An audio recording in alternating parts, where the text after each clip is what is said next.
தலைவரே, வாங்க வாங்க வாங்க வாங்க வாங்க வாங்க. நம்மெல்லாம் எத்தனையோ பேர் எப்படி எப்படியோ மீன் பிடிச்சி பார்த்துருப்போம். அங்கே பாருங்க, ஒரு கம்பை வச்சுக்கிட்டு அடேயப்பா அடேயப்பா தூண்டில பிடிச்சி பார்த்துருப்போம், வலை போட்டு பிடிச்சி பார்த்துருப்போம், கையில் பிடிச்சி பார்த்துருப்போம். அங்கே பாருங்க, டேயப்பா கம்பை வச்சு அடிச்சு என்ன பாடுபடுத்துது. செம்ம மீன். நம்ம ஊர்ல எல்லாம் கெண்டை மீன் சொல்லுவோம்ல, அது மாதிரி உள்ள மீன் தான் நினைக்கிறேன். பார்த்தா அப்படிதான் தெரியுது. அங்கே பாருங்க, ஓப்பா பிடிச்சி வீசிட்டாரு மனுஷன். அப்பா என்ன மாதிரி இருக்கு, அது துள்ளுது பாருங்க மண்ணில் போட்டதுக்கு அப்புறமே. 2 மீனை பிடிச்சிட்டாரா.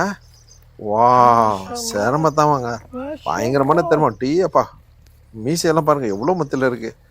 கெண்டை மீன் மாதிரி தான் தெரியுது பார்க்கறதுக்கு. என்ன மீன் சொல்லுங்க பார்த்து.